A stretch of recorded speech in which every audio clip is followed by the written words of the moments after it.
Hello and welcome to the He Doesn't Want a podcast, sponsored by Drumbo Racecourse and Learners Ross Driving School. What we're trying to do with this video is get as many opinions as possible from different teams across different leagues on their different leagues' stance on what way they've decided to deal with the coronavirus pandemic. So first of all, I'm here with Mark Muskimmin, who is the 18th Newton Abbey manager. Mark, what was your club's opinion on the league's decision to null and void the season? Well, we wanted and we voted to continue the season when it was safe to do so. And obviously it transpires now that they did null and void the season, but we didn't actually appeal that decision. We just wanted to return whenever it was safe to do so. And if it wasn't, then we would have started the league in for next season, just as on normal time, whenever that may be. Do you feel that the league, when they made their decision, they give the clubs two options, either to try and finish the season or to try and continue? Do you believe there should have been more options given the clubs, e.g. a points per game given out to the clubs? Yeah, I think they probably went down that route because I think they need a 75% an agreement to end the league.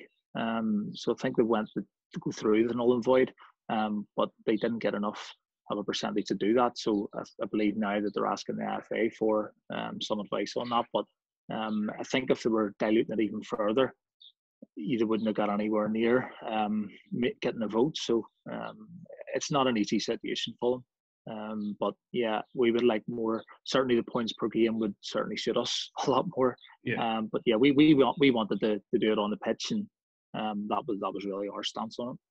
Yeah, so if points per game was the way that the route they took from here on, then it would mean your team would win the league, who's win 1B, which of course would be great for you. But ideally, you would have wanted to finish the season to be able to do that on the pitch, as you say, I take it? Yeah, we would have wanted to do that on the pitch, and with the games we had remaining, we'd be very confident of doing that. We did have a lot of teams to play. We had some difficult games, but we had a lot of winnable games as well. So we certainly wanted to win it on the pitch. And whenever you go back to pre-season, we'd have played like yourselves and a lot of different teams. And whenever you put all that effort in, and you go through 5-6 months of matches training, for just to be coming to an end with no real outcome, is more the disappointing thing for us. Yeah. Do you think, though, if your club wasn't in a position where you could get promoted, that you may have thought differently about your decision to vote to continue the league on? I think if we were in any close proximity to the drop, getting relegated, I think we'd want the league to end null and void. But I think if we were sitting mid-table, we'd still want to try and see out the end of the games, because we're all here for the enjoyment of football. We just want to play football, and obviously everybody wants to win matches, but our guys don't come Tuesday, Thursday and do a pre-season to sort of to end the season early. Everybody loves playing football on a Saturday and getting out on Tuesday and Thursday and training. So to answer your question, I think as long as we weren't in a relegation situation, I think we would have voted the way we did. Yeah. Mark, thank you very much for giving us your club's opinion on the matter. I appreciate it, and good luck for the rest of, well, if we get to play next season, good luck for next season. Hope all goes well. Thanks, carry on yourself. I am here with Q McKillop, who is chairman of Aquinas Football Club. Q, could you let us know what your club Aquinas view was on your variety of different leagues, on the different leagues' opinions and decisions on finishing the season? Yeah. So in terms of our leagues, all of the leagues that our teams are involved in have been voided. And that goes across the amateur league, the intermediate amateur league, the Belfast and District, which is our senior third team, and also the South Belfast Youth Leagues. Our view personally would have been to sort of hold off the rush to make a decision when there was no decision really to be made. Seemed to come very early, and it's a tough decision for anybody, but to go down that route just seemed a bit presumptuous and a bit early.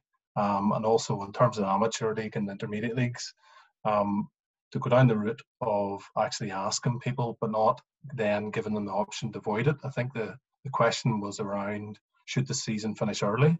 And anybody who voted for the season early wasn't necessarily voting to void the season. If it was going to do something, we really should have asked, in my opinion, should they went down an average points route, which would have been more preferential than voiding it, particularly given that we're probably 75% or more of the season through. So, yeah, in terms of if there had been an option for a points per game route, would that have benefited your teams? Yeah, I think across our three senior teams, our firsts were second in the league at the time, and I think we probably would have got promoted. Our seconds were first in the table, and our third team were runaway leaders in the Belfast and District First Division. So I think all of our teams probably would have been promoted on that basis. That said, you want to win it in merit. I think there's enough of the season played for that. Look, do you know what? Overall, it's a hard decision for anybody. I think the committees are finding it tough. They're amateurs. They're people like ourselves that are just trying to do their best and do their best by everybody. I think they're getting a lot of flack at the minute. And you have to remember they're people. Do you know what I mean? So, I do this because it's something I enjoy and something I love doing, and I'm sure that they're involved in that on the same basis. But, I think there's a lot of pressure on them now, given the various court cases and stuff that are going their direction, So. Yeah. Do you feel if your club wasn't in a position where it would have benefited them going down a points per game route or finishing the season, you would have maybe thought differently as a club? I don't think so. The first preference obviously is to finish it, and holding off to see when, if that was possible, would have been the best route. But to me, merit's merit. If it had been 25% or 30% of the season done, different matter. But yeah. I think that 75%, 80, 85, some of the teams have finished, would have made better sense to go on points. And I think across the board, it would have been fairer. We have, a significant number of youth teams, and they're in the same position. All their seasons have been voided. Kids, from kids' perspective, the best bet at this stage would have been to award trophies, and to give recognition for the efforts that have been put into the season so far. Yeah, kids don't understand the likes of pandemics, etc. Especially they don't see that. They just see, well, we won all our games, we won this many games by. Yeah. So it is a hard thing. Thanks very much for giving us your club's opinion on the matter. I really appreciate it. Okay, thank you. No problem. Thank you very much. Take it easy. I'm here with Darrell Irwin, who is the second team manager and also committee member at Dunmurry Young Men. Darrell, what was your club's thoughts on the Amateur League's decision to null and void the season? I say at the start there, it felt a wee bit of a knee-jerk reaction, and one they seemed to make fairly quickly, that the Football League couldn't continue. We do understand how they made the decision and why. I think the things going on in the media, and the whole situation surrounding the coronavirus and things being a whole lot uncertain. When you look around the football leagues across the world, who have null and voided it, now you look at the French League, the Dutch League, and then when you come back and look at the Amateur League in Northern Ireland, it just seemed that it would be very hard to get things back off the ground and going again. We do feel they possibly could have allowed more time and agreed with the extension to the league. But as I say, we can understand why the decision was made with all the uncertainty, but we think they could have held off and maybe liaised with clubs a wee bit closer on that. Do you believe there should have been more options given the clubs? Some clubs have been clamouring for a points per game option. Yeah, I've seen other leagues. I think the Mid-Ulster done a points per game thing, but I think they done something and they just awarded a title without anybody else knowing. I think one of the things that probably peeved a lot of people off was in the Groomsport League, they give Groomsport the title, but there was no promotion or relegation. So, I mean, there was a lot of there wasn't a lot of clarity in around what we're doing. Rosemount was that? Yeah, 1C. Rosemount 1C. Yes, sorry, Rosemount. Sorry, yeah. Mm-hmm. Sorry, you're correct. So I mean, there was no clarity in that league as a result too. So they're promoted. So does people get relegated? There was people in other leagues who were mathematically down. So I mean, it caused a whole lot of unrest, and I see the social media platform have jumped on that and sort of started to attack a few clubs and maybe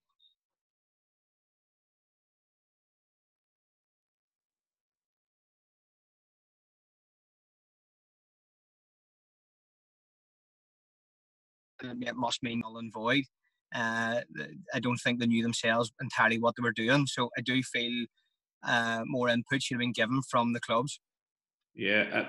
In terms of points per game, would that have benefited your club in any way? I know you were pushing for promotion. It may or may not have. I mean, we had both teams there fighting at different ends. You know, my team, we were sort of fighting in a relegation scrap. We felt that we did have the games in hand, and we'd started to turn a corner after Christmas, and we do believe that we could have got ourselves out of it. So a points per game ratio might not have worked in the favour of the second team, but if we look at the first team, it may well have. If the first team were sitting in third, had to play the top two, you know, there was still a chance of promotion in there. So points per game ratio probably could have been the fair result, and I don't think anybody could have really caused much argument in that. You know, it would have meant the season had finished, and obviously in a safe manner. So I mean, that probably would have been a better option for me for sure than to completely null and void it. Yeah. Do you think there's any possibility of us being able to start at least the 2020-2021 season on time? It's hard to tell. You know, the situation seems to be changing, you know, day by day at the minute, and the guidelines are sort of easing slightly. But I mean, when you see how people are relaxing already, it could affect that. I just don't know. I mean, I know us at the Murray Young Men, we've used the sort of lockdown time to our advantage. We've upgraded the facilities. You know, we've took a lot of time to do a lot of stuff off the pitch and just tried to use it in a positive manner rather than find some negative in it.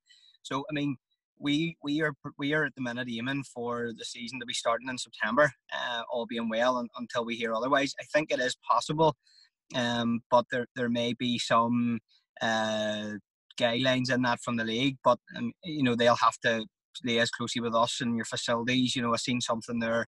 Premier League teams are talking about friendlies and players turning up to the match already in their kit. You know, that might have to be some sort of an option for us. We delegate kits out to players during the week. I just don't know. So, I mean, it's hard to put an answer on that. We'd love it to be. We're ready for it to go again in September. We're aiming towards that, and that's what we're building for, because I just don't see how we can finish the current season we're in. I just don't think there'll be time for that. Yeah, so obviously last season being finished early has hampered your progress, where you were in a chance of promotion, but you're putting things in place in the background now to make sure that if next season is played, then hopefully you can get that promotion that your first team were looking. Yeah, well, that's it. You know, the year before, our first just about escaped relegation. You know, and to be honest with you, we probably exceeded our expectations as a club and how well the first would gel. I think we brought in 9-10 players and a further 3 in January to strengthen the first team, and for that group of players to click as well as they did. And I'm sure the first team management will back that up, that they didn't expect it. You know, so I mean, we know ourselves, we have a lot of ground improvements to get on with and things like that, and we still need to attract players. So that's what we're aiming to do. You know, we're still looking to improve and get promoted. You know, if the season was to start up again and we were allowed the last 5 or 6 games to push for that and gain that for next season, then that would be brilliant. But if not, you know, we're planning for 2021, and as a club, we want both teams to be fighting at the right end for it. Brilliant. Darryl, thanks very much for giving us your club's input. I really appreciate it. Thank you. Yeah, no problem, Guy. Look, appreciate it. I'm here with Dacre McCrory, who is the first team manager at Willowbank Football Club. Dacre, what was your club's view on the Amateur League's decision to null and void the season? Well, at the end of the day, it wasn't really their choice to null and void it. It was the team's choice. The clubs throughout the divisions, they all voted for this. Obviously, there was only 2 choices put out to the clubs, so the majority of the clubs went for it. It was a democratic decision. At the end of the day, the FA didn't really provide guidance as to what should be done at the end of the season or continue the season in that manner. The government were saying end all local sport, which was obviously for the benefit of the community, because it reduced the spread, you know, of the virus. But at the end of the day, you just have to get on with whatever people voted for, which was the null and void season, which didn't really suit ourselves, was the verdict from the club. So, yeah, at the end of the day, there's not much you can do about it, to be fair. If the Amateur League had come out with a wee bit more They could have given more options to clubs, including points per game. Do you think that's something they should have looked down to do? Yeah, 100%. I mean, obviously the other leagues across the north were all given the option of the points per game as an avenue they could have went down, to finish the season. I don't see why our league should be any different. Again, as I said, the voting was the right way of going about it. It gave everyone the same in the matter. Whether the voting would have went the same or different or whatever, if there had been points per game there, because obviously it doesn't suit everybody. It suits ourselves, obviously, in the position we were in. But, I mean, you don't know what way the vote would have went. Obviously, there's a challenge in it at the minute. And it just, that challenge highlighted to me. I didn't realise how little the FA actually give any league any direction at all on what way to finish their season. Which, I mean, the English FA came in and just threw a blanket over everything and says every league is ending under a certain standard. Yeah. They're all in the same way, so there was no query, there was nobody treated any differently than anyone else. And I think it should have been kind of done the same way here, whether it was points per game or void the whole season or whatever. Yeah, the AFL just kind of wiped their hands of every league and then left them to themselves. So then, and that happening, then every league is run within their own issues from different clubs. If you hadn't went down a points per game route and it was an option, I'm sure you would have voted for it, because looking at your league table, you had won every game, but you had only played half of your league games. So do you believe that would have been fair if points per game had awarded you the 3A title? Yeah, well, the thing is, you draw a line in the sand somewhere. There's always going to be winners and losers. It's not going to suit everybody. It would have suited us, and I think at the end of the day, we were used to kind of them seasons, them long hard seasons. We had 3 years previous to that, climbing up tables, being late for games. Monday, Wednesday, Saturday, or Tuesday, Thursday, Saturday. We were well able for it. We had the strength in numbers with the thirds and the seconds, easily able to come up and play in a mix with our first team players. We had youth teams to drag upon, which again we used throughout the past these seasons to kind of supplement the senior players when it was, midweek games. And I think at the end of the day, it was only going to go one way for ourselves. Portfolio had dropped points, the Stava opponents, already in the season, and I don't think we should be penalised, for doing so well in the cups. Yeah. Is there anything in terms of when we get back playing football again? Can you see us being able to start the next season on time even? Well, that's the only thing. Yeah, Big Framer's a good laugh, but he's always knocking on my door saying, when we're getting back?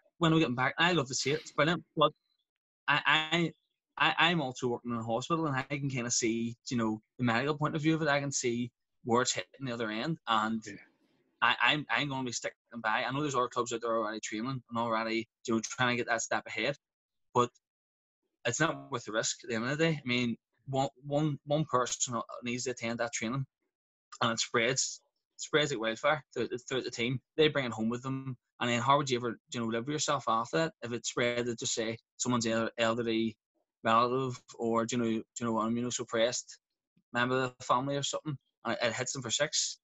At the end of the day, when we do get back, and I do hope, I've seen, I'm involved with the kids part of the football as well. I've seen that the Games Development Centre over in Solitude has set the 5th of September for their start back date. So I don't know if Mark Smith's privy to any information we're not, but so it seems to be going in the right direction. I mean, they're talking about phase 2 rolling out in the next 2 weeks. England's already allowing 10 members of a squad to train together as long as it's socially distanced and stuff. And they're a couple of weeks ahead of us in terms of, unraveling the lockdown. So, yeah, I think it's kind of September, October we're kind of looking to start our season. Yeah, and then obviously you're used to playing Tuesday, Thursday, Saturday, but if that's the case next year, you'll more likely to be playing Tuesday, Thursday, Saturday for a long time if we get a shorter season. Bring it on, the boys love it. I can't get enough game. Mate, well,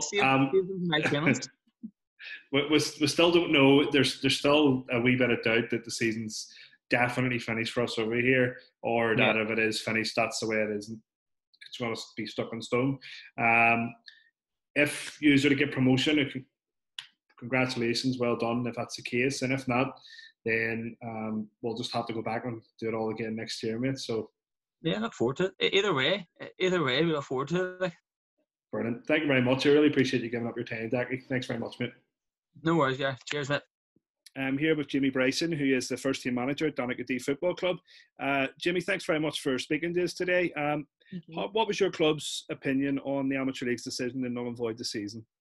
Well, of course, the Amateur League have taken the position now of saying that they actually haven't null and voided the season. The position is that they have left the season unfinished, and I always felt that was an untenable position. And to give a bit of context to this, we are one of the clubs taking an appeal against the Amateur League's decision. So obviously that's the context for a lot of the more procedural points I'd probably make on this. But I felt that the Amateur League had a predetermined outcome from the absolute outset, which was that they wanted to scrap the season. I think the way they've done it is totally in breach of the procedure of the Amateur League. But of course, I don't want to stray too far into that, because I think that's a matter more appropriately for the IFA's quasi-judicial appeals panel to deal with, and to give an answer on that. But on a, I suppose, just on a very basic point, my view in this always was that if football will start again at some time,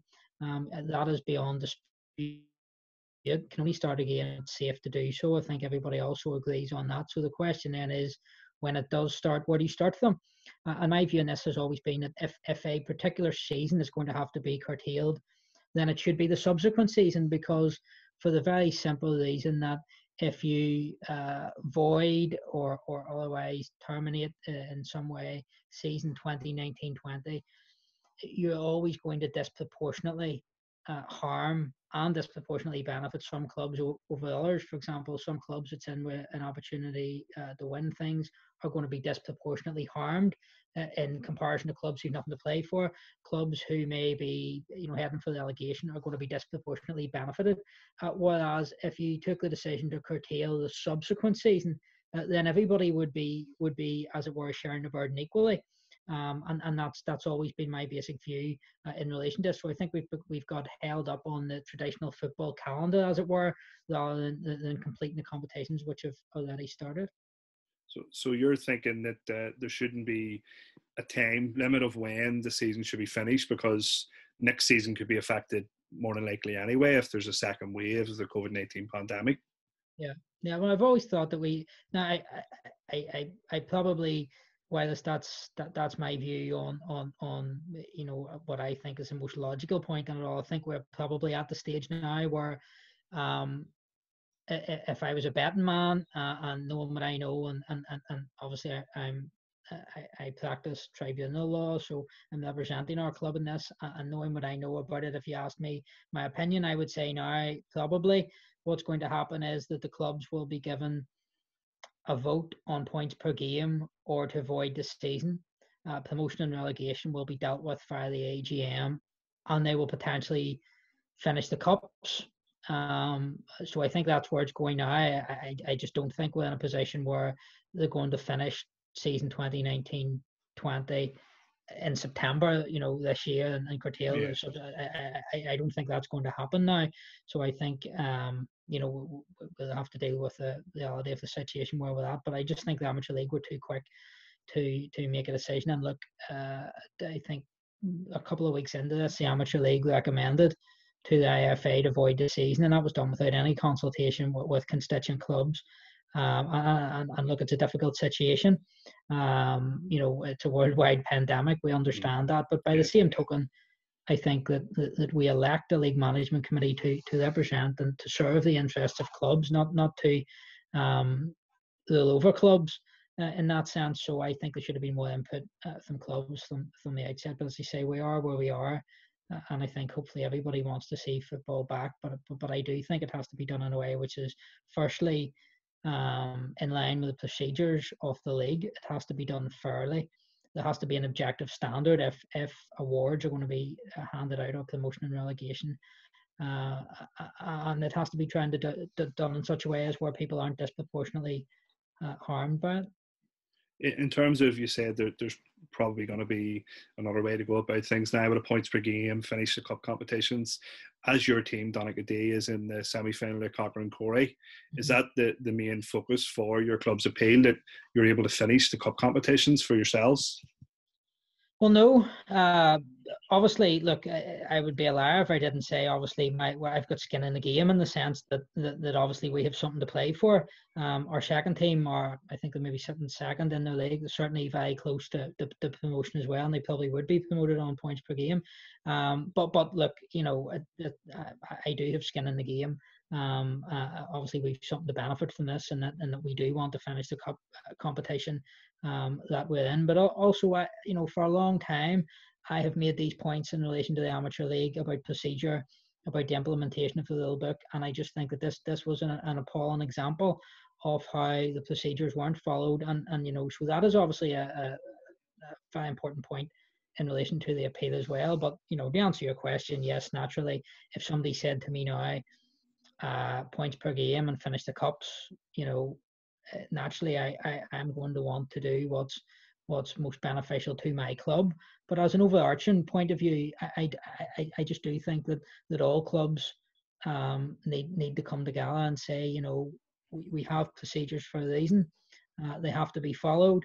Everybody has to be treated fairly. There has to be an objective standard applied. Look, for example, if you're going to apply a standard of mathematically certain to promote teams, and nobody would dispute that a team that's won the league deserves to be promoted. Yeah. Nobody would ever try and take that away from anybody.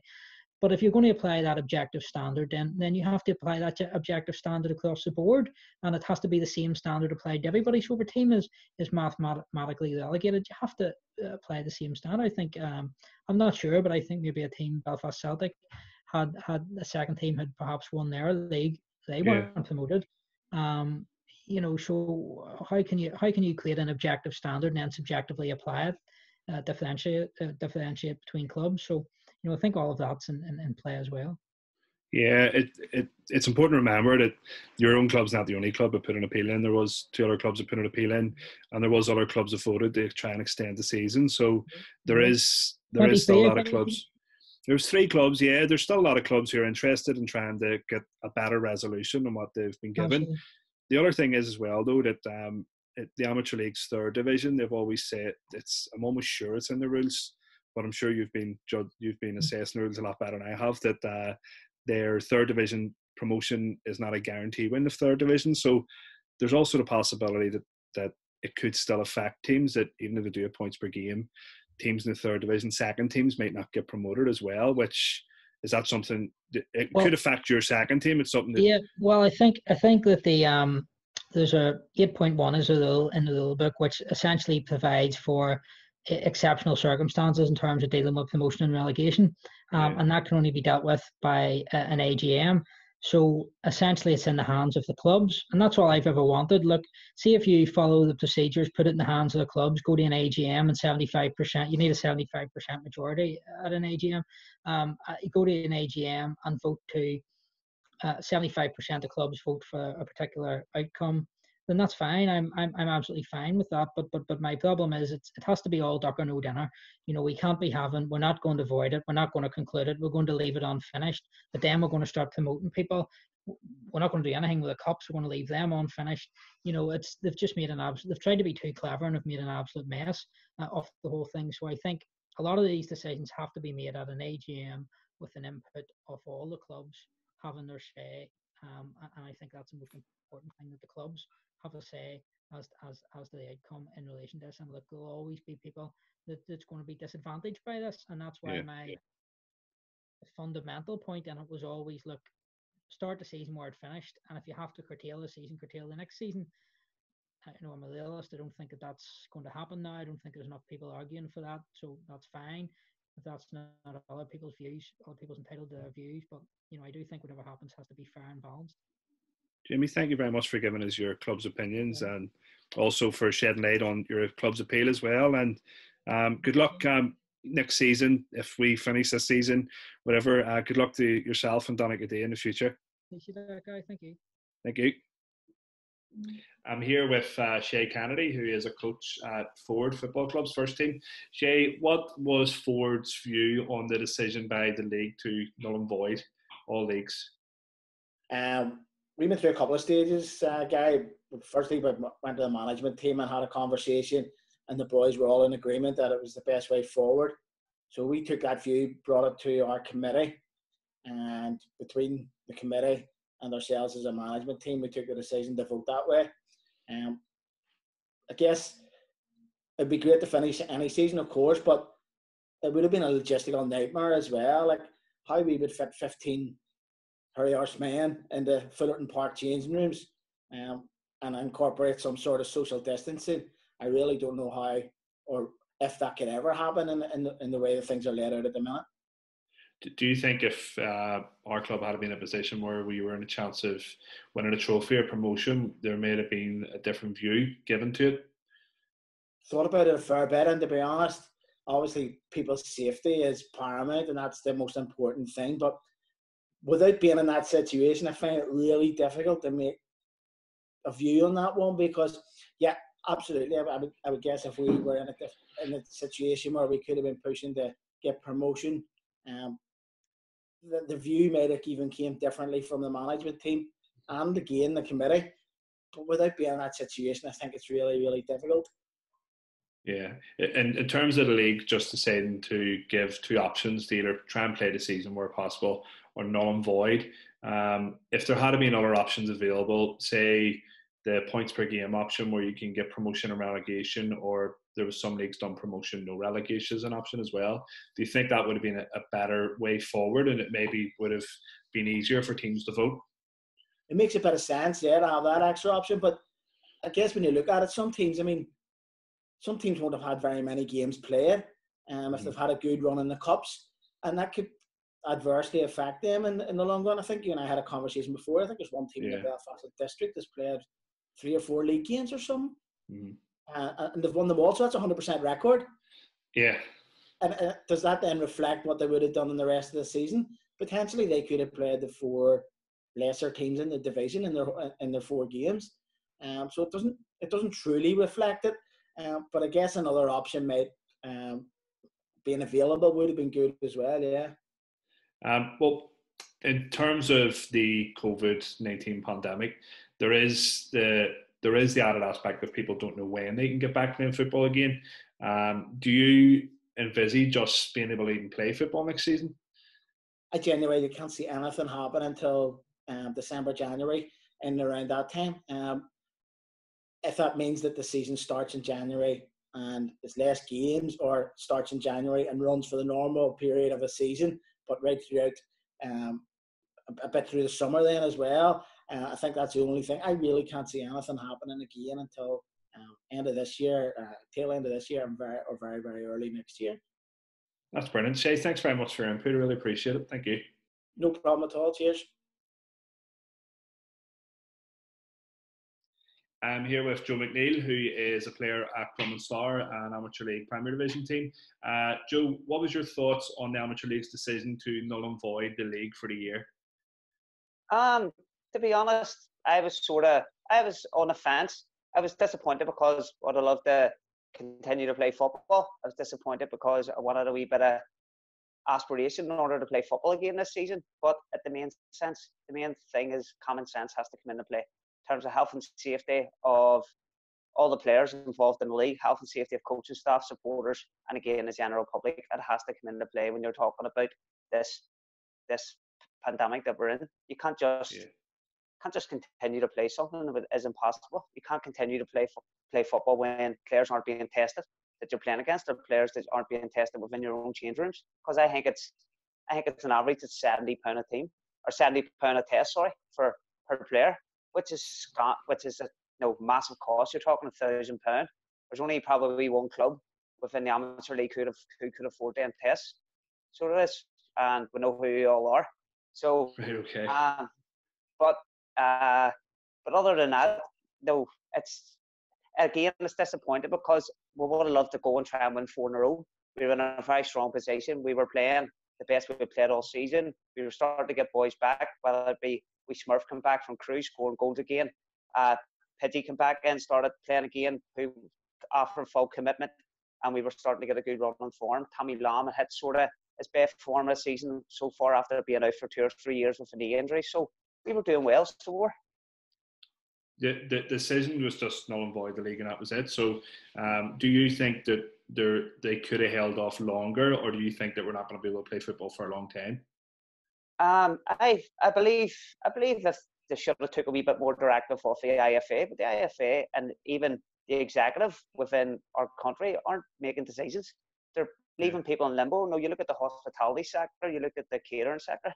Well, these people don't know when they're getting back to jobs and things like that. So I think football has to be the last thing in people's minds, Gary, in terms of, there's people out there who can't afford to put probably food on their families' tables within the next 3 or 4 months when the likes of the furlough ends and stuff like that. So I think football has to be the last thing in the back of their mind, even though those who are involved, like myself, heavily involved in it, really do miss it. But no, it's a hobby.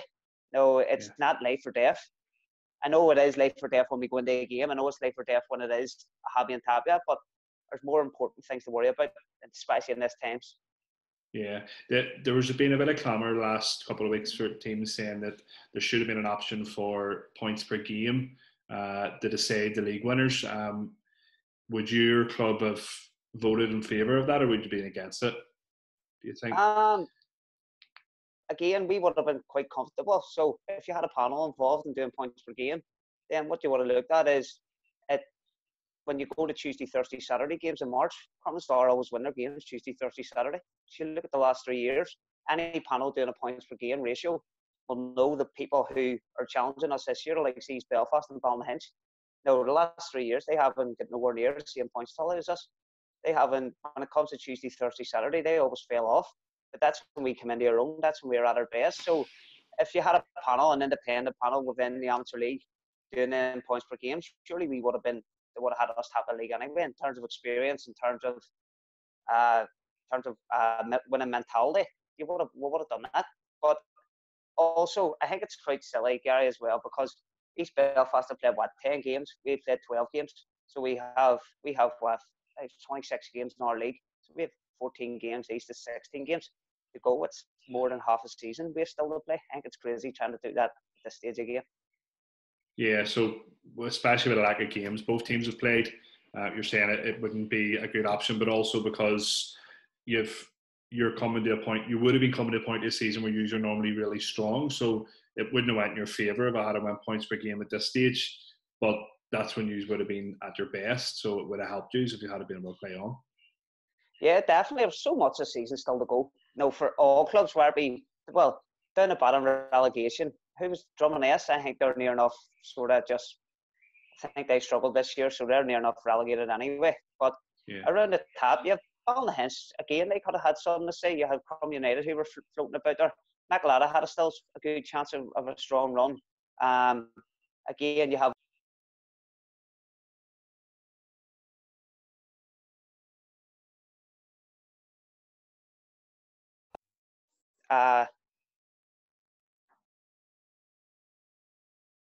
hello, can you hear me, mate?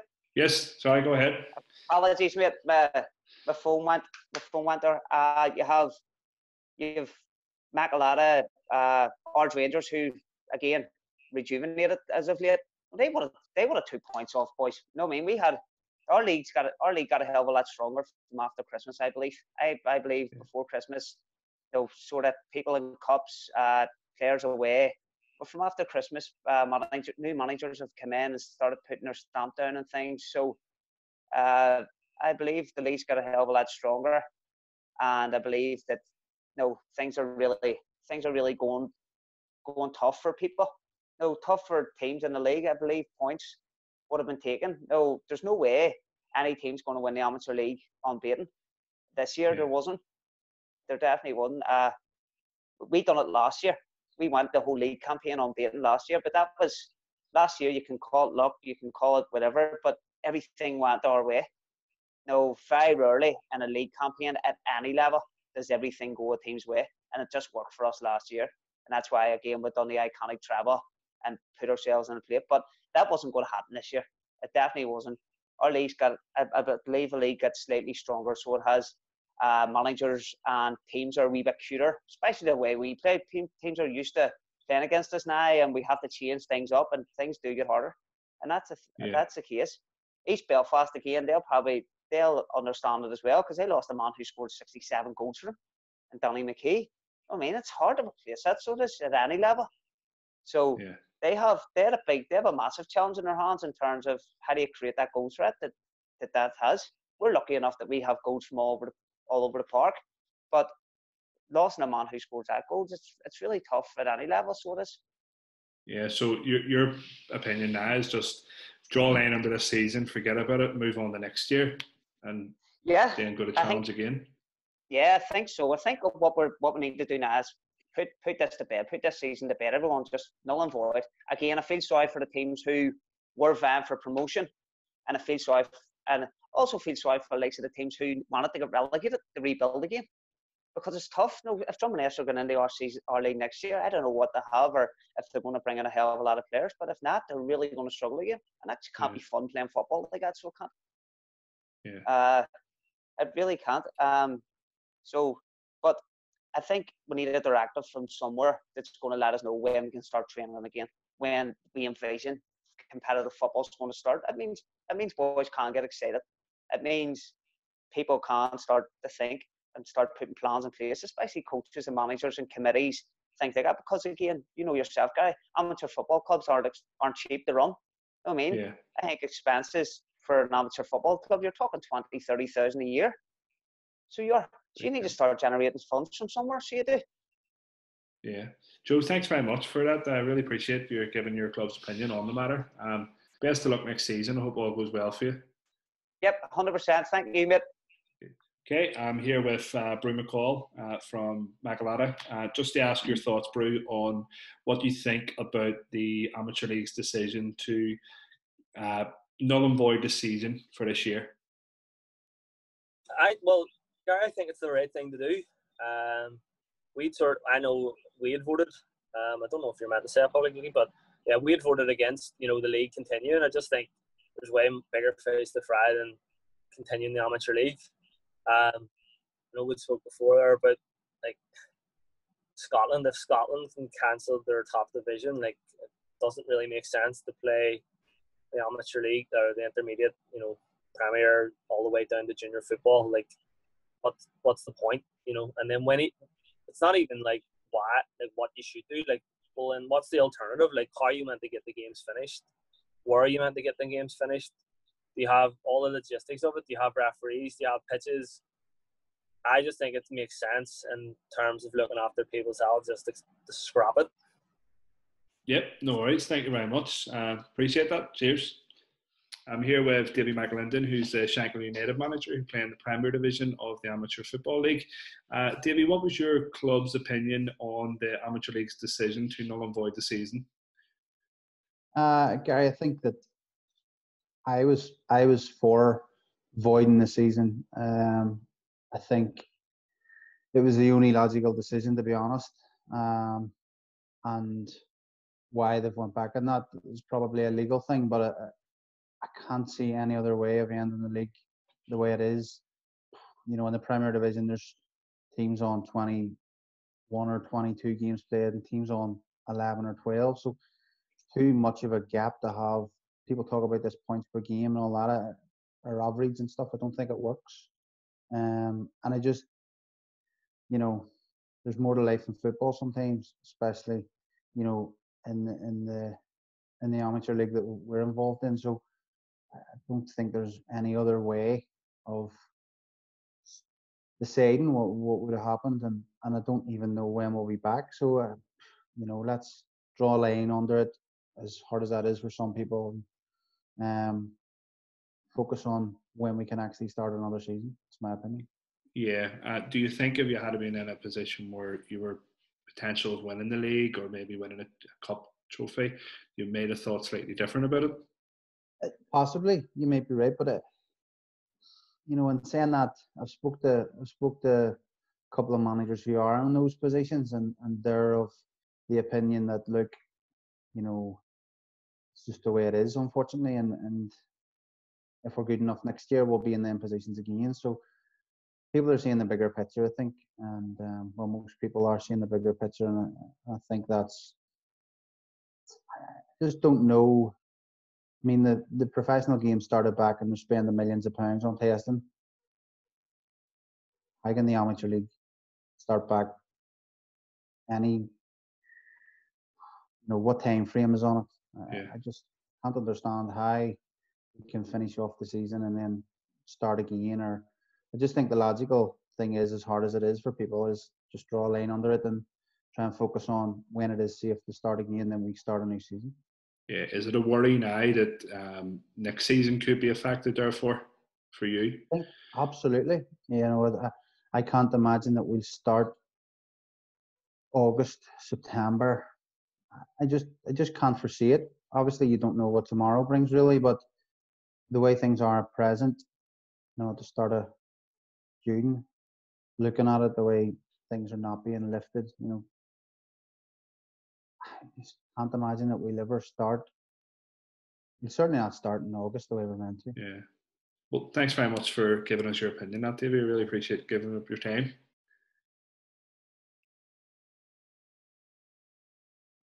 I'm here with Barry Begley, who is the Rosario Youth Club first team manager. Barry, what was your club's thoughts on the Amateur League's decision to null and void the year? From our perspective, Gary, we felt that the decision was rushed. We just thought that they made a bit of a rash decision.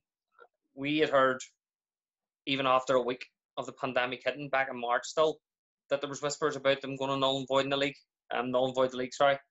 And as I say, it just felt like, what was the rush in this, making this decision?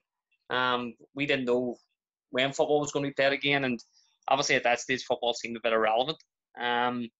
So we just thought they should have maybe bided their time a wee bit more before making the decision. Yeah, you say it was rushed. And do you also feel that the options given to the clubs were sufficient, or they should have given more options out to clubs? I think they should have given more options and explored more avenues. It just seemed like they didn't go into solution mode. It was just, right, let's make a quick decision here, null and void it, and that keeps it very simple. We personally felt that there should have been more options explored, or even given themselves more time to see what was going to pan out. Yeah, if they had have went down the points per game route, would that have been something that your club would have looked to voted for? I mean, our first vote, Gary, would have been to play football again when it's safe. One of the questions I have is, obviously nobody has a crystal ball here. We don't know if we're going to be able to start playing football in September again. And if that is the case, we can't play football in September and we'll start a new season. Let's say a second wave hits in October, November. Does that mean the presidents is set now to null and void another season? So the points per game was probably our second choice. Ideally, we want to finish the league on the pitch. We want to have that moment if we do get promoted, we do it on the pitch.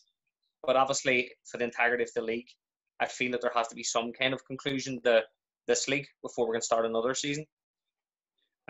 Your club has appealed the Amateur League's decision due to them not getting the 75% percentage of clubs that they needed before making their decision. Do you feel that if given the opportunity to sit and speak with the Amateur League, that you could potentially change your opinion and hopefully continue with this season? Well, I would like to think that the possibility would be explored.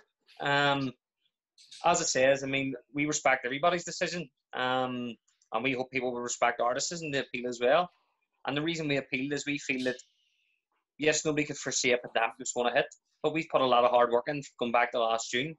And I would just feel like this season's been for nothing if they just say to null and void it, and then we have to start all over again.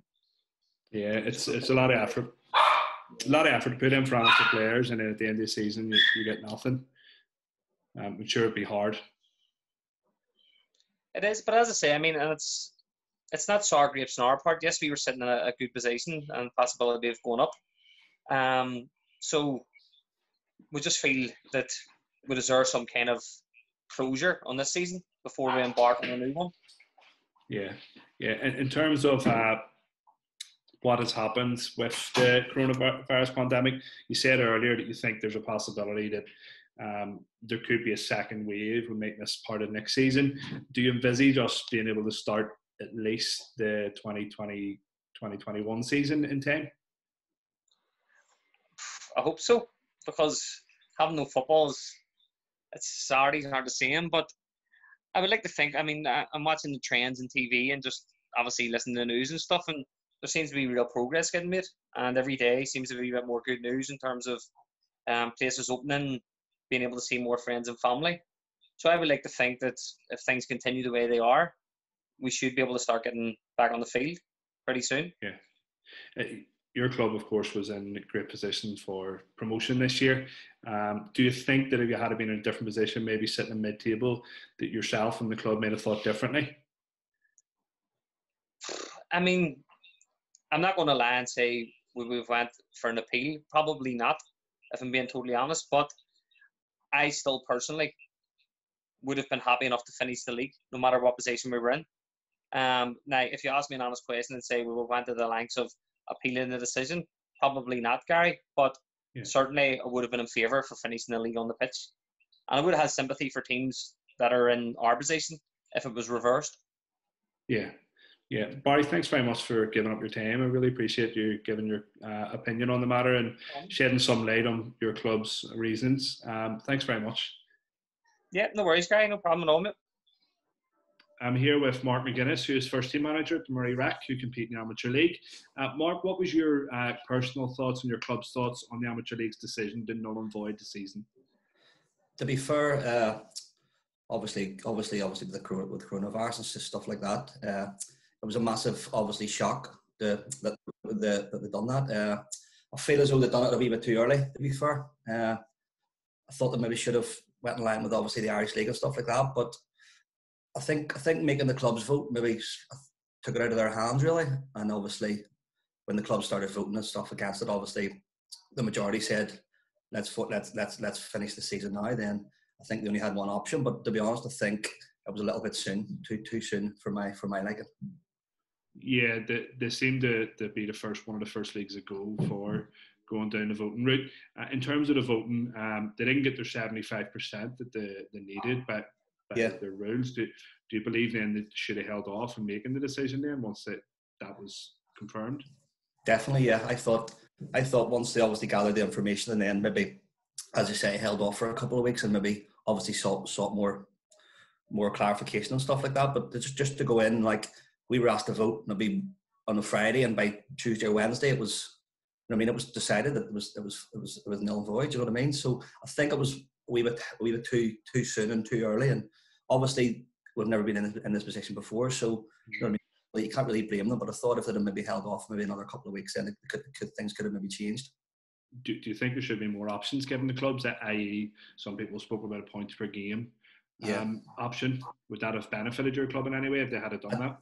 I don't think it would have been. I don't think it would have benefited us. I looked at it. I think we maybe would have finished maybe third or fourth. But I think just to give you two options, it wasn't really like, well, if we want the season to end, what's going to happen? Is it going to be nil and void, or what? Is there going to be a promotion or a relegation? You know what I mean? So, and then further down the leagues, I mean, if you're promoting someone, which is fair enough, if you're mathematically won the league, but I think Drummond couldn't go up. So, you know what I mean? If they're not going to relegate them, there has to be some clarification. It can't just be one rule for one and one for the other. Yeah. In terms of the way to finish it, the points per game as well, there's still a lot of confusion, and it still seems to be that there's a possibility that we could be back playing football again at some point and finishing the season. Can you see that happening in any way?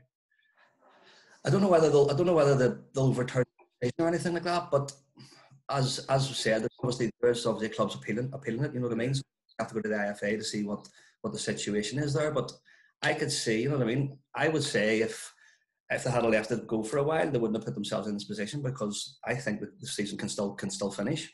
Mm-hmm. Can you see us playing football at any point? Can you even see the 2021 season starting during the summer? Can you see that happen in the next couple of months?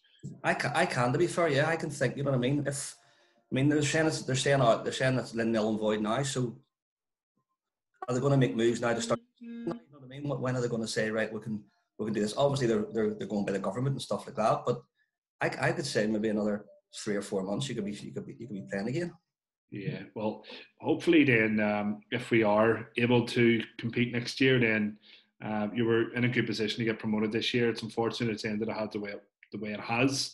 I'm Yeah. sure you would have been confident that you could have pushed on the last amount of games, but if not this season, then hopefully next year you can get what your club's striving to achieve. Definitely, yeah. Well, you know what I mean. When I took them over last year in November, and we're sitting bottom of the league. You know what I mean. And we kept them in the league. So, and then obviously I done a clear out and signed 9 or 10 players, and I mean we were flying. You know what I mean. We did have a little dip just before this happened. You know what I mean. I think we'd drawn one and we lost one. We only have 5 games left. You know what I mean. And other teams around us have like 10 or 11. But definitely, if I keep the same players there next year, it'll only go one way really. No worries. Well, best of luck, Mark. Thanks very much. I really you. appreciate you giving up your time for the podcast. No problem. That's fine. I'm here with Rob Sloan, who is the chairman of Jamara Village Football Club. Rob, what did you feel about the decision that the Amateur League made to null and void the season? I didn't agree with it. Okay. Can you tell us why you didn't agree with the decision? Well, there was only a similar amount of games virtually as the English Premier League games left, and I think they jumped the gun.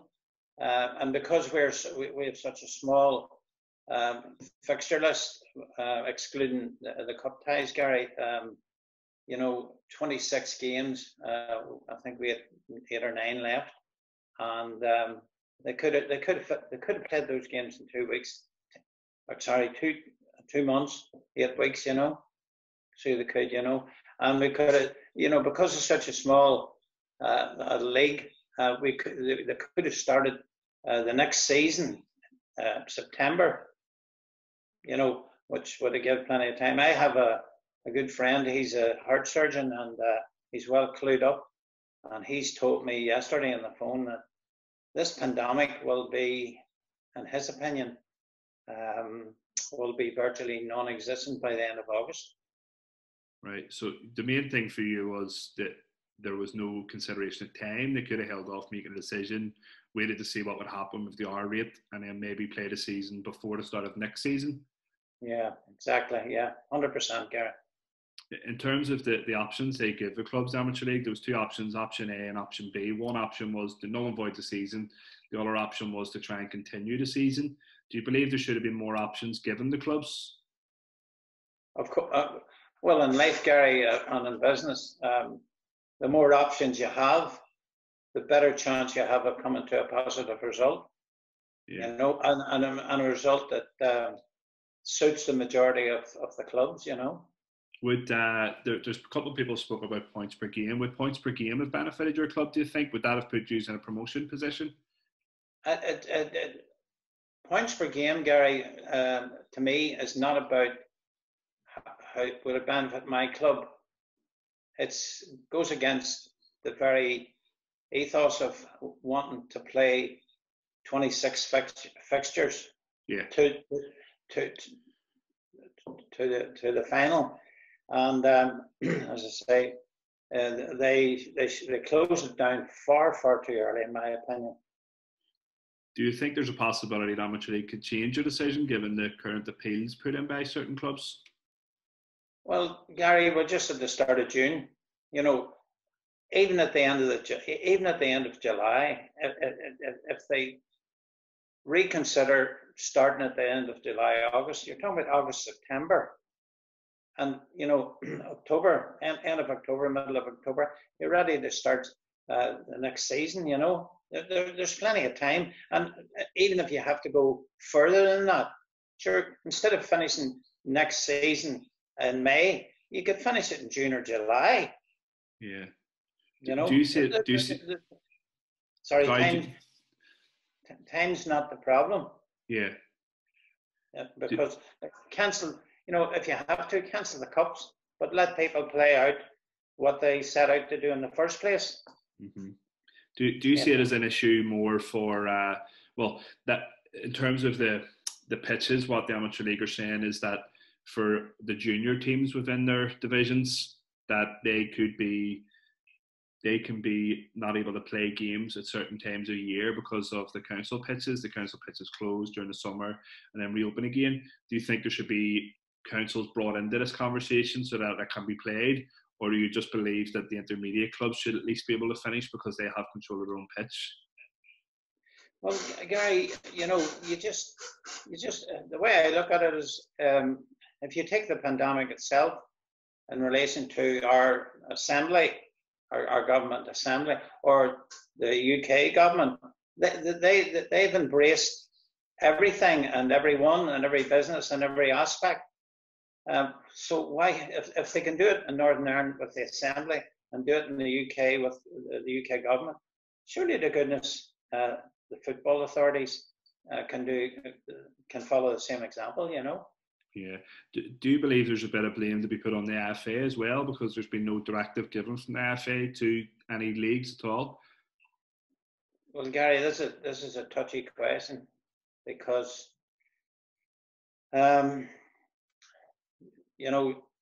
I found in life, I've been in business 45 years, and I found in life that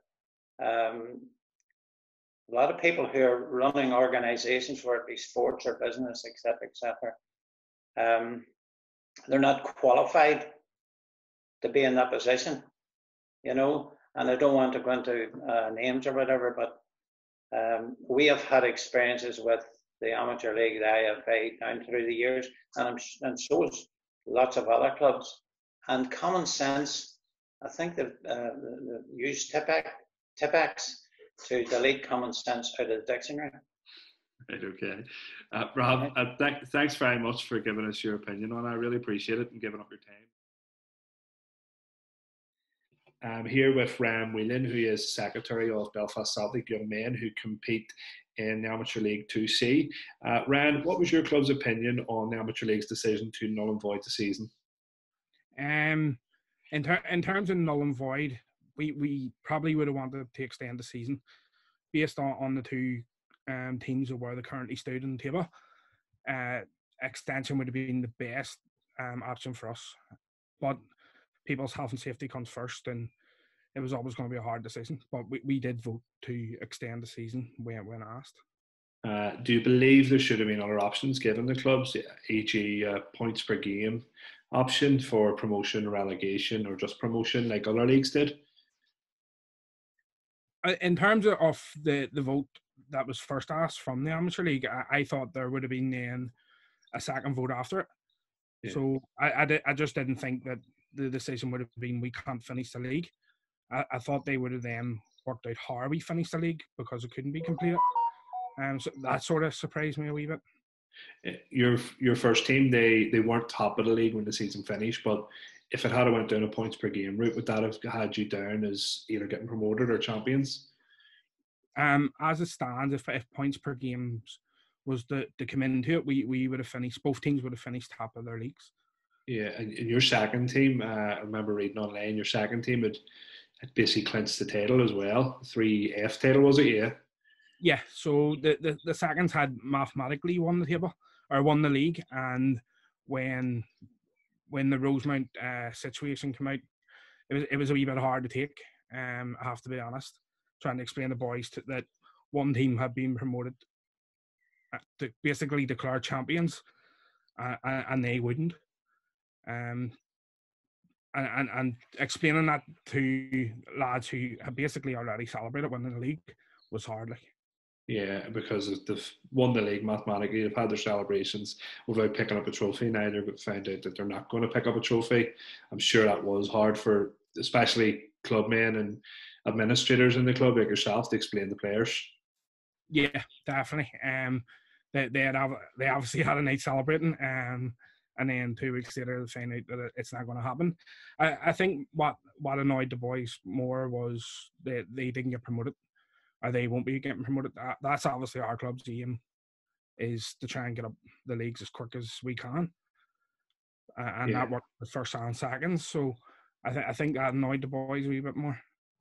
Yeah, in terms of the way the league's finished, do you think if you had been in a different situation, if you had been sitting maybe mid-table or maybe facing relegation with your teams, you would have voted differently, or you would have thought differently about it? Yeah, most definitely. When you're in a position where you're winning 2 leagues, you're thinking we want to push on and win the league and play when it is safe. I do understand if clubs are mid-table and then no chance of winning the league, then they are going to look on a bit different and focus on a new season when it can begin. Yeah, and in terms of the first team, how many games would you have had left out of your league campaign? We as far as I remember, we had only played 9. Right. I think the team at top Newhill had played 18. Right. So that was down to cup runs this year, but then it puts it into your mind next year of do we enter these cups, because it could end up costing. We don't know if a second spike's going to come here. Yeah. So you're thinking, is a junior cup and junior shield next year maybe worth entering? Yeah. And focus on your league. And in terms of the 9 league games you played, you would have had less than half your league campaign finished. Your preference would be to finish the season. If it goes to points per game, you'd be winning the league with less than 50% of your league season played. Do you see that as an issue that would be maybe something that would be hard to celebrate, thinking you still had so many games to play? Yeah, I think the boys' record this year, they had only been beaten 1 game. They had done well. It would be hard. I do understand where you're coming from in terms of that question.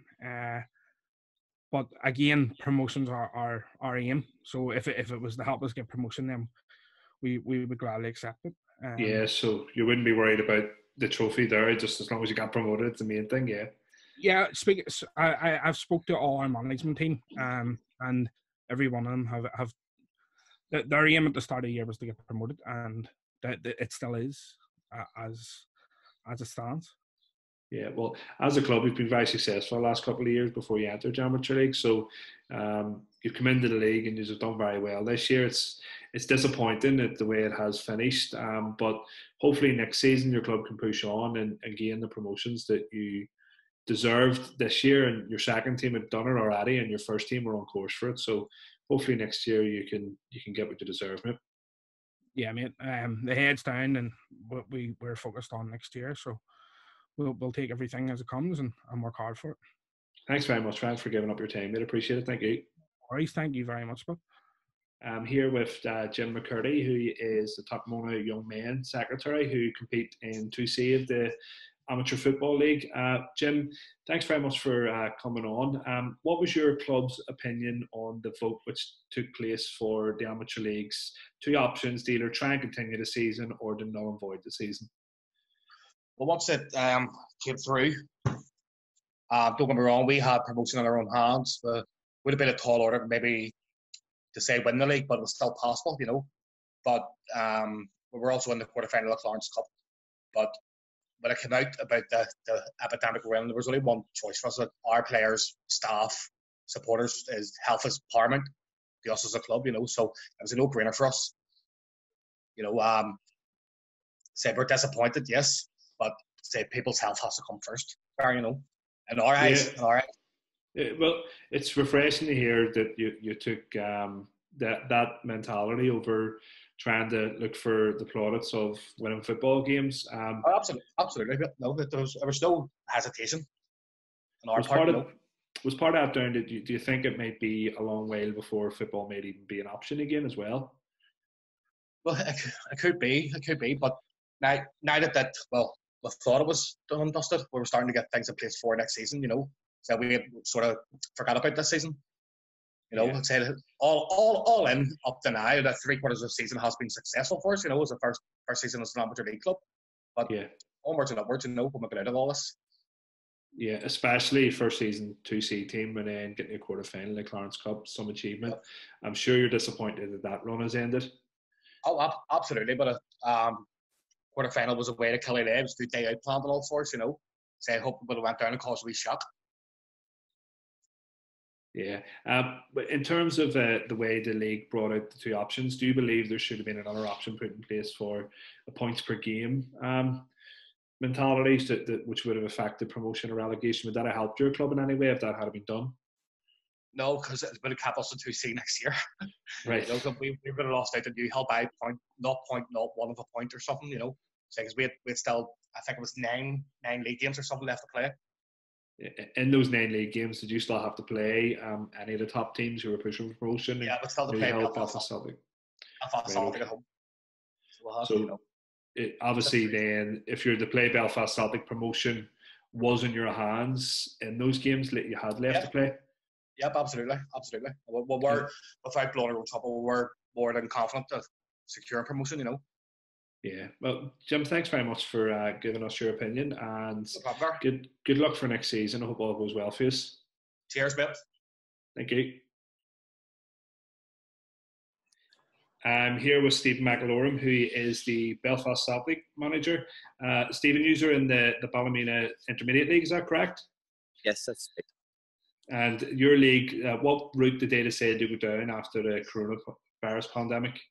They went down the sort of points sort of ratio thing with, you know, with every games you play and whatever ones you won. They worked it out in that sort of way, you know, but which I thought was very unfair, like, to be honest with you. In terms of unfair, your club usually played a lot less games than other teams. Was that due to the fixture pile-up just for cups? Yeah, we sort of we had all good runs in all the cups. Semi-final, Steel and Sons, still in the intermediate there, the semi-final, and with a good run the Irish Cup. You know, where the cup's taking preference over leagues. We were promoting. We feel that we were promoting our league by doing well in all the cups.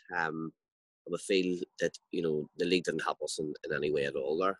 We were trying to help the league by promoting that there is decent teams in the league, that with the good run we had in the Irish Cup, with the Steel and Sons good, you know, we were promoting it, and we thought that, you know, it was just too easy just to let it go. There was a lot of time, a lot of effort put into that year, both by players and staff, you know, and just for it to be sort of brushed off, and I thought it was very unfair. Did the league come to the clubs for ask their opinion, or was there a vote put in place? There was a vote put in place, but a lot of the teams, a few teams didn't even bother voting because, you know, the two options they gave was both to suit Dunloy, you know, and I know Dunloy sort of said they prefer the season to go ahead too, but that's just one of the things, wasn't it? Yeah. And how many games would you have had left if you still had to play the league? And did you still have to play Dunloy and St James's as well in those remaining games? We had to play them all, Dunloy, St James's. We probably had about 10 games to play there. Yeah, so I'd imagine you'd have fancied yourselves going and winning the league then? Well, it was always going to be tough, but with the squad of players that I have and the bonds I have, I was fairly confident, you know, that they could have done something, to be honest with you, because there's a good bond amongst them. There's some very good players. So. Do you think that your league went about things the right way, or do you believe there was another option they should have taken? Well, you see, it was plenty of options, you know. It could have been time. I think it was all just done very quick with them, you know. It was done within a week. I vote on this, and then it was a decision made. So I think that they could have, you know, there's still teams there that wanted to go up. You could have went into like a 14 playoff, you know, for the league. Could have been us, St James's, Dunloy, and maybe another team, and went right, just play like a mini league to get it over and sort of done with. I know probably Dunloy would have been interested, and I'm sure St James's would have been interested in it, you know. So just think that it was, with the time and effort sort of put into it for just to be scrapped so quick, I didn't think it was fair, you know. Yeah. Do you understand where the other teams who voted for the season ending and the points per game ratio, teams who weren't in the promotion hunt, do you understand where they're coming from? Would you have done the same if you had been in their position? Oh, 100%. You know, even with Dunloy, I think Dunloy they wanted the season that still sort of go ahead. Like the other teams, they were sort of playing for nothing. You know, it didn't really mean much to them. So they probably preferred it just to cancel because, you know, it's probably, you know, how hard is even money was to get for buses and to get things organised for players. So our teams probably went to save their money for their buses or save for just the whole running of the club, you know. So it probably suited teams just to go. But obviously, the likes of us, James's, and Dunloy has put a lot of resources in this year, time and effort. You know, we're building for a year to try and get stuff and we're up and running, and I thought it was just easily just pushed aside, you know. Yeah. Do you believe that there's a possibility football can still be played within 2020? Do you think we could get started by hopefully August, September? I would think so. You know, the way things are going at the minute, I'd be dogs and mice playing with a toy out here. I think it can, you know, if the Premier League can do it, you know what I mean, and they're multi-million-pound players, there's a lot of resources put into it, so I'd say why not, you know, as long as the R rate stays down and, you know, there's not a second outbreak, you know, I think it's just all about being sensible about the thing, you know, you're not going to put anyone's life at risk and you're not going to do all that, and if everything sort of is normal, then why not, you know what I mean? Yeah. It's a whole lot of what if. Yeah, Maggers, thanks very much for giving us your club's opinion, and best of luck next season. It's looking like we're going to have to go back and do it again, so best of luck. I hope all goes well for you next year. Yes, thank you, mate. Thank you. Good luck, mate. I'm here with Barry Johnson, who's first team manager at St James's Swifts. Barry, what did you think about your league's decision to finish the season and the way they went about it? Tough one to take, Gary, to be honest, but you know, one that we're going to accept. I felt they'd done it a bit too quickly, if I'm being honest. I think they could have let it run its course a little bit longer and see what way government was going to react, and you know, the IFA, see what their way of thinking forward was going to let their league finish. But they've made their decision, they've called it, and they've made it on an average points, you know, per win, so to say. So Dunloy were top, and they've made them as champions, and we just have to take it in the chin. Yeah, they kind of put it out to the clubs for a vote, but Dunloy themselves, I heard they actually were happy enough to try and finish the season if possible. They didn't believe that it was deserved, which was fair play to them. No, exactly. Like they never beat us, if I'm being honest with you. You know, we drew 2-2. It was a good game, actually. We were unlucky not to win. And Belfast Celtic obviously still had a big chance to win the league as well, same as ourselves. But Dunloy were in front, and ourselves, Belfast Celtic, Dunloy, I think it was Cookstown, were the four teams that were happy enough to finish out the league. But the rest of the teams really had nothing to play. Well, Cookstown, fair play, they just wanted to play it. But the rest of the teams had nothing to play for. So for some reason or another, just to say the jacket in, and they done it, and we just have to accept their decision. Do you think that the IFA should have stepped in and told all leagues what way they should have went about things?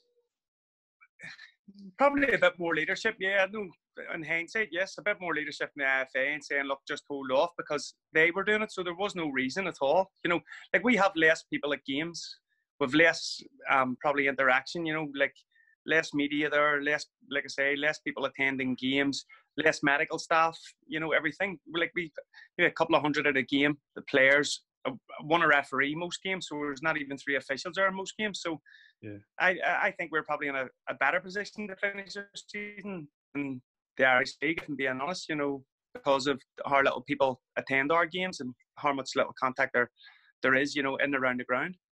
Yeah, and then the unfortunate thing is your league, you're in a position where you're trying to push to get into the Irish League, so it's a big focus, and it's something to lose out on like that is very difficult, I'm sure, to take for your players as well. Exactly, you know, great pre-season, you know, few stuttered games in the middle of the first half of the season, but after Christmas we've been outstanding, really playing well, everyone looking fit, and then this happened. Now, don't get me wrong, it's a massive issue around the world. It's not just, you know, our league and the Irish League and anything like that. It is a massive issue, so you have to accept certain things, but I just think it was called too early. But do I accept it? Yes, because basically I have to. They're not going to reverse their decision now. Yeah, so now the focus has to turn on next season, just aiming for the same thing again, aim for promotion. Yeah, well, that's it. The work's probably all right. So to be fair, the lads were keeping themselves fit, and they'll be expecting them to keep themselves fit over the summer, especially if people aren't going to get away, you know, on holidays and stuff like that. There's no real reason why you can get too much out of shape. So hopefully we hit the ground running and ready to go for the start of next year. But when that'll be is anyone's guess. True. Do you see us starting anytime soon at all? Do you think we can get started in the summer? Well, I just heard yesterday in the radio, just listened to a few reports yesterday in the radio, that because the IFA, well, the Irish League clubs depend so much on revenue, you know, like fans coming through the gate, you know, that's their source of income, that if fans can't come to the gate, how can they afford to pay players? So I just can't see any other way out of it unless they get support off the government and the IFA. But again, the IFA, I mean, we're not a really wealthy football nation, so I don't basically see any way how we're going to get it started unless we can get big crowds back into the gates. Yeah, true. Barry, thanks very much for giving up your time. Really appreciate it, and best of luck next season. Hope all goes well for you. Thank you, Gary, and good luck. Okay, I am here with James McCann, who is manager of Sandy Row Football Club. James, your club's view on your club's BDFL, Belfast and District Football League, which null and voided all their divisions. What was your club's view on that? Well, I think that obviously the decision to stop playing football was ultimately needed with the spread of the COVID-19 and the risks involved with contact sport. The way the season had to finish probably, or else it could have, in my opinion, not just our season, all seasons could have just been put on hold to the longest possible point of where they couldn't be on hold any longer, if you know what I mean. Like where possibly if they're saying it's going to last to January, February next year before we get a sort of cure for it or whatever, we could have continued the end of the season before we start a new one. The trouble now is it's been cancelled, and it maybe go back and start a new season, and there's a chance of it being interrupted again. So from our club's point of view, we were doing quite well. First team was in the cup final, second team was in their respective cup final. First team had played 8 and won 8 in the league, albeit we had 10 games to go, and it was all the 4 or 5 top teams we had to play back to back. Like, so it was looking like a good run-in, but I was looking forward to the challenge, to be fair, and the players were. In terms of the league's decision to null and void the league, obviously that affected yourselves, because if you won all your games, if they had went down a points per game route, then you would have won the league, no doubt, because you hadn't dropped any points. Do you think that would have been a good option for your league to go down? To be honest, there was so much more football to be played. I don't think it would have been fair on the other teams in and around ourselves, because we have not to name drop them, but you've Belfast Athletic, Greencastle, ourselves, Sporting, and CSP. We had to play those 4 teams twice, home and away. So, and it's football. Anything could have happened there. We could have lost a few games, won a few, but ultimately, I think it was maybe too early in the season for to go all guns out and go points per game, because we probably played what would be considered the weaker side of the league and picked up our points from there. Albeit we played the other teams in the Shield and we beat them and stuff like that. But actually in the league, we were involved in a few tough games there. So we knew going back to back with Belfast Athletic, back to back Greencastle, CSP, Sporting, it was going to be difficult.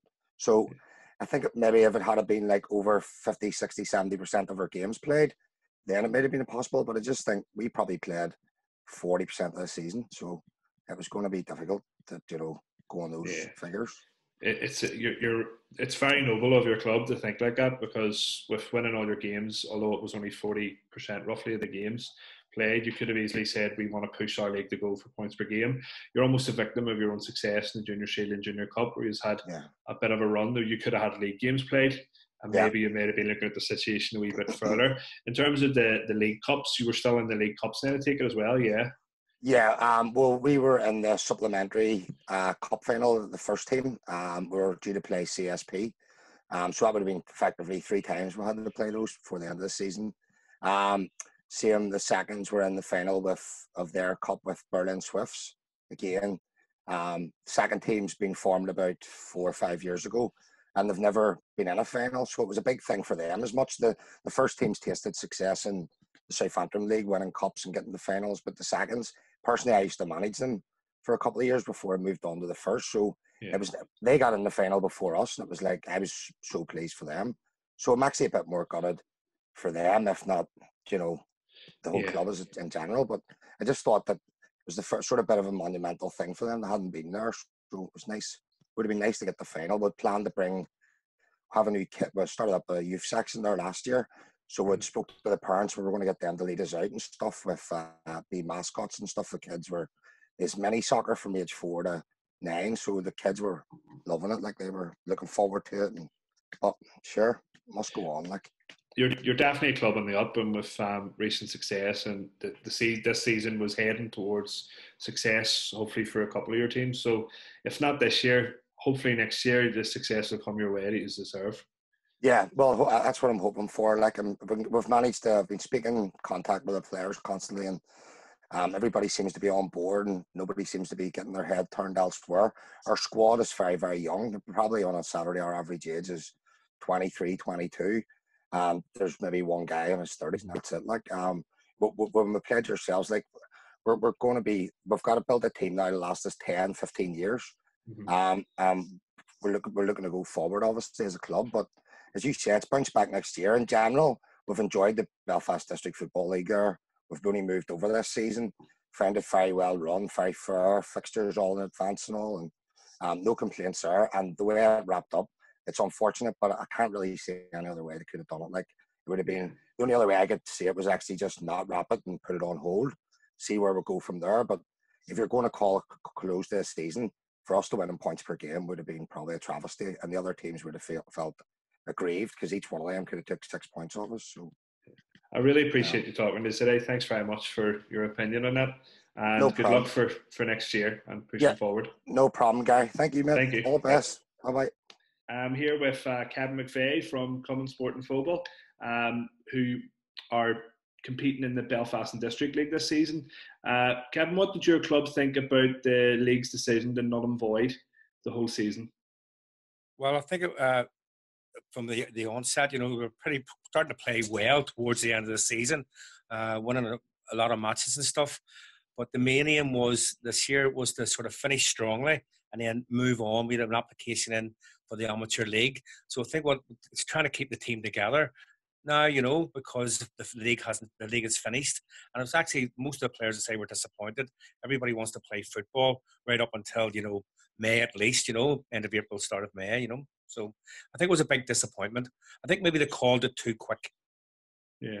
Do you think that you said there your club was knocked back from, you applied to go into an amateur league, you were saying to me earlier, and do you think that the league finishing early has affected that, or was just the COVID pandemic itself has affected that decision? Well, the applications for the amateur league had to be put in for March, and we had our application in. So all we were actually waiting on was the interview, and we've done a lot of work in the background. I mean, the committee had done a real lot of work with getting governance and stuff, and club mark and stuff in place, everything in place to make sure that the house was in order for the amateur league. And now, after doing all the work, there's not going to be an interview. Yeah. Is that confirmed, definite, there's not going to be an interview, or is there still a possibility? That has been confirmed, that there's that there's not going to be an interview for anybody who has applied. I don't know, hopefully not. You could maybe say that maybe some teams might, fold because of this pandemic. Hopefully not now, but that could be a backdoor in for some teams. But, teams are struggling financially at the minute, I think, a lot of teams. Keep going. And the other thing is, a lot of teams, other players as well, players want to play at a higher level. The amateur league stopping, Belfast and District, you want to play, but players want to progress all the time, want to play at higher leagues. And unfortunately this year, I think Cummins Sport Football will be playing again in the Belfast and District next season. In terms of the Belfast and District itself, they null and voided the year. There was a couple of leagues which decided to do a points per game scenario.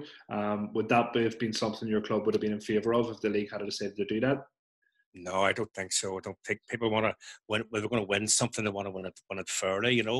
There's too much going on, even in the Irish Premiership. They're still not clear what they want to do there. And then you're coming into all these clubs are going to take things to court and stuff. Let's play the games and get them finished. And then if you get the just rewards at the end, or promotion or relegation, I think that's the best way forward. They maybe could have just waited a wee bit longer. Belfast and District has a history of finishing early. Some of the leagues finish really, really early. I think some years our leagues were finished by March, and some of the divisions. So they maybe just could have held off a wee bit more. But then again, health is the most important thing. But this is an outdoor sport. The Premiership is talking about starting up, and the First Division and stuff. Championship in England Like they're I think they're heading for June sometime, you know. So there wasn't that many matches left. You could have had a fixture list that you could have fulfilled within maybe 3 or 4 weeks. Might have been possible. The pitches aren't being ruined or anything, because I've actually walked through a couple of parks and the pitches are in top notch. I was at the Valley there at the weekend walking around it, and the pitches are like Wembley. Yeah, it's one of them strange things as well. Where when I don't know when we're going to be able to play again, is it hard to keep your players motivated now that you've had that rejection from? You've had high hopes of progressing in the amateur league. Is it hard to keep your players motivated, looking forward to next season, especially if you don't know when we'll be able to start again? Well, I think we try to keep people together. So we actually done a COVID-19 response, community response, and we've done that over about 6 or 7 week period where we applied for funding. We supplied hot meals to vulnerable people and people who were shielding, and that was full on. And a lot of the players came on board, you know, and people from the committee and volunteers, both male and female, which was great to see. So it kept the club together over the initial start of this pandemic. Game with our junior teams, we also run a sort of a make your own pizza at home, where we got a bit of funding for that, and pizzas were delivered by the coaches to young kids, and then we had posted into social media your pizza, what it was made up like, and prizes. Like most of the pizzas were made up in sort of with an NHS, a National Health Service motif on it, you know, which was really, really good, you know. But that kept people together there, you know. But I think this is just now at the minute, everybody's unsure what's happening, you know, even like with holidays and stuff, and you know, work, you know, sport. No one really knows what's ahead. Mm-hmm. And then again, a lot of people there may be furloughed from work, you know, and it's uncertain times, unprecedented times, really, you know. Yeah, I know you coached the disability team at Common Sport and Football. Some of those players, for a lot of them, football is a release, getting out of the house, and if they are working, or if they're not working. But for a lot of them, it can be more important than almost your normal adult who would play football on a regular basis. You've hit the nail on the head there, because you know, just recently there, you know, with the sort of where it's been eased, the regulations have been eased. You know, we've maybe been taking 2 or 3 who are allowed out with their parents' permission to do a wee bit of, you know, training outdoor, not training, but just to get out of the house, You know, they were playing in the George Best Cup, where I think it's about 60 teams come over from England. That's played up in the Billy Neal over 2 days. That was actually next Saturday week. And that has been cancelled as well, you know. And we actually won that one year. Last year we were in the final. So all I'm getting is in our WhatsApp group is the George Best Cup on? When is it on? You know, when we're going to play? You know, all they want to do is play, get out, kick football, kick a ball, see their friends. You know, it's okay, social media, but getting out in the sunshine, well, especially with that weather we're having, would have been great, you know. But unfortunately, it's not to be. Yeah, Kevin, thank you very much for giving us your club's input, and I do wish you all the best in future. I hope that you seem to be doing a lot of work both on and off the pitch as a club, so hopefully you get to meet your expectations and progress into the amateur league and beyond. Yeah, well, I think, as I say, they have a good club committee there. Work very, very hard. I say this with this the thing we done with the response. I think it's brought a bit more cohesion within the club, joined up, you know, and people have seen that. Actually, players have seen that it's not just about playing football. You know, we're a community-based football club. Yeah. Well, thank you very much, Kevin. I appreciate you giving up your time. Not a problem. Good luck. I'm here with Eddie Williamson, who is the joint manager at Calvin Oldboys, who compete in the Amateur League Division 2B. Eddie, what was your club's opinion on the Amateur League's decision to null and void the season? Well, again, there's not really you can do about it. Just have to take it as it comes. People's lives, at the start, you really only thought people's lives are more important, so you had to go with what they said. Yeah. And then in terms of the decision to null and void, would you have preferred there to be more options? People are talking about points per game. Do you think points per game would have been a good option? Again, it depends by at the bottom of the league or the top of the league.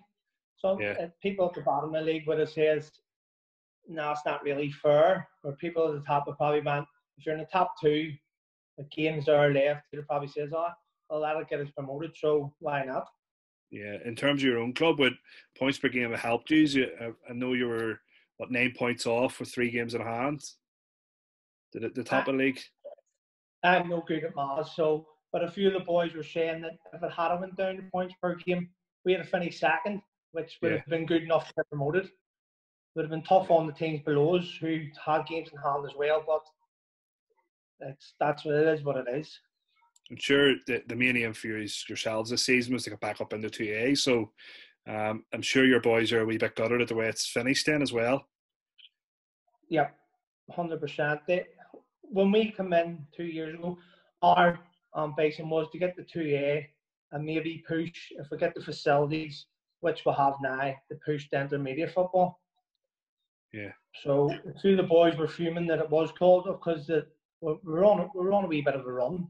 As I say, with 7 out of the last 9 games, with 7 at home, you could have fancied your chances to run Ravenhill close.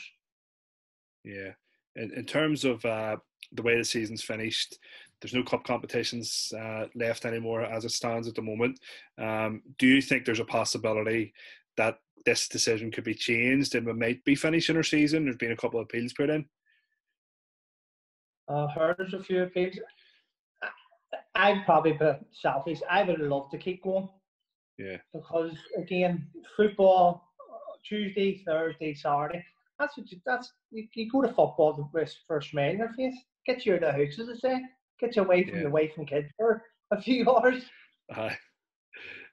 In terms of next season, then, if this season is to be the way it's finished now, then next season I'm sure the big aim will be to just go again for your boys, push and try and get promotion into 2A once again. That's the aim, I take it. Yep, 100%. And maybe because as Calvin has it, we haven't, as a club, we haven't won nothing in a way. Now, a few years ago, we were 2 cup finals and beaten both of them.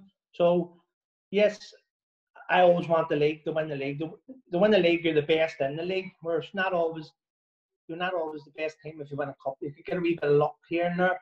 Or over whatever it is, 28 games, 22 games, whatever it is. If you finish top, you deserve to finish top. So, the league is the priority. I would love to get a cup as well. Me being greedy as I am. Of course, mate, you have to be. It's football. Yep. Eddie, thanks very much for speaking to us. Really appreciate it. And best of luck next season. I hope all goes well for yourselves. No problem. Thanks very much. Thank you. I'm here with Chris McKenna, who is a player at Glaston Football Club who play in the South Antrim League. Chris, what was your league's decision at the end of the season after the coronavirus pandemic? The league committee had a vote and they voted to null and void the season. Okay, and when they voted, did they interact with the clubs in any way, or was it just among the committee members? We received the information by email, so no teams were spoke to about it. And in your club's opinion, was the way that the league dealt with it the way you would have wanted them to deal with it, or would you believe there was another way they could have dealt with things? I think they should have approached the clubs and spoke to the clubs about it. I think there was definitely, as a player, I think this season there was alternatives there. I mean, we were sitting top of the league with, I think we have 4 or 5 league games left. FC United were sitting second, so it was between us and them. And we had to play them again. So I think, in my opinion, I think they could have had like a playoff for the league, because no other team's going to catch both of our teams. So. Yeah, so even if they weren't able to finish the whole league campaign, they could have at least played 1 game or 2 games, 2 legs, whatever, so both teams could at least compete for a trophy. If the league had decided to go for a points per game down that road, would that have benefited your club?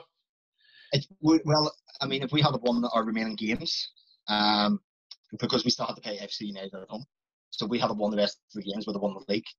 But again, if FC United had won the rest of their games, including against us, they'd have won. So I get why it was null and void, but I think there was alternatives there. Yeah, and then going forward, obviously, it's not just the league. You also have cup competitions as well, plus your seconds there in the BDFL, and the BDFL also decided to null and void the league. How did that affect your second team? Bad, because our seconds, this was the first season we had a seconds team, and they were flying. They were joined top of the league with 2 games in hand. Now, I know Berlin Swifts had a couple of games in hand as well, but both teams still had to play each other twice. And again, same situation as the first. I think alternatively it could have come down to alternatives, playoffs, whatever. But I think the decision was called too soon. Yeah. Do you think that there's a possibility that football will return soon, and that we could actually look at some sort of resumption to either next season, or leagues might look again at their decisions and allow these things to happen, playoffs, etc.? I think, personally, I can't see football returning until maybe October, November, especially at grassroots, because I don't think with everything that's going on that they'll take that risk. As soon as you start opening up amateur and junior teams, then it looks like the kids teams will all be coming back as well, and I think it's a wee bit too much too soon. But listen, if it was called to play next week, I'd be there, like same as every other player. You'd be busting the week back. Yeah, especially if there's trophies to play for. If your club was in a position where you weren't in potential to win a trophy or a league, would you have thought the same? Do you think would your club have thought the same way? No, I don't. I think if we had nothing to play for, I think we would understand the decision. It's not worth. You know what I mean? It's not worth it. The fact is that like they could have postponed this until the new season started and then come off the playoffs just beforehand. Yeah, and it would have helped both teams maybe, and would have probably given some sort of resolution. I think they should have communicated with the clubs. I mean, we pay registration fees. We pay a lot of money every year, same as every other club. I think the common sense thing to do is speak with the clubs before making a decision, and I don't think they have. None of the leagues have. So. Well, Chris, thanks very much for giving us your club's opinion in the matter. Best of luck next year if we are able to return playing football. So, Gary, thanks very much, mate. Take it easy. Thank you. I'm here with Marty Quinn, who's the first team manager at 3rd Ballyclare Old Boys, who compete in the Ballymena League. Marty, how did your season finish up for you? What was your league's decision to finish the season? Yeah, our league decided on the 7th of March, Gary, to go down the average points per game system and award the leagues accordingly. And to be fair, we had 4 games remaining, but we ended up with the best points per average game system. Therefore, it basically gave us the title. Okay. That's not to say, there was 4 teams in the running. We were on 30 points along with 3 other teams, and another team was on 27. So there was still a lot of games to be played, and a lot of stuff could have happened. But obviously, the Ballymena League decided to go down that route, and you could say it worked in our favour. But as I say, that's the way it unfolded. In terms of, you said there was 2 other teams on 30 points there. Had they played a couple more games than yourselves? We had 4 to play. One of the other teams had 5 to play, and I think the other 2 were similar to us. So it was. So there could have been a lot of more other ways it could have ended up. But basically, any 4 out of that group could have mathematically done it. That said, we were in a good position. But as I say, they decided to go down the system they did. So there was a lot of football still to be played, Gary. Yeah. But as I say, that's the way it ended up. We had a very tough run, and we to travel to Cookstown, who were in the running, with to play our neighbours Ballyclare North End at home, who were also in the running, and with to play another team, North Belfast United, home and away, who were just out of the top 4. So it was an interesting running, which we were looking forward to, as I say. But we got the information through on the 7th of March from the league officials, and that's the way it ended. And I would congratulate anyone if it went the other way. If it had been one of our competitors, absolutely, well done. Yourself, junior football. The players, they put a lot of work in from early July and friendlies, and they sacrifice a lot of stuff. So I'm happy for my players to get the recognition, but I'm equally happy for all the other clubs that pushed us all the way. And and as I said, it could have unfolded anyway. So yeah, I'm quite happy at the end. Yeah, obviously points per game is something which has been spoken about in a couple of other leagues, which decided not to go down that route. In this case, it's went in your team's favour, but it may easily have not went in your favour, and that's just the luck of the draw, really, when it comes to it. At least in your league, you've played roughly probably about 80% of your games. So yeah. At least most of the season was done. But then, of course, the other argument that some teams will have is then, well, they had a tougher run in than maybe we did. But I'm sure you yourself had every confidence in your players that you would have went on and done the job and won those games anyway. Without being overly confident, would have certainly been in the mix. As I say, but in football, you couldn't, you can't. Anything could happen. There's no guarantee that we would have, but we're certainly looking forward and preparing well for the run-in, as I'm sure the other teams were. But as I say, it was a tight.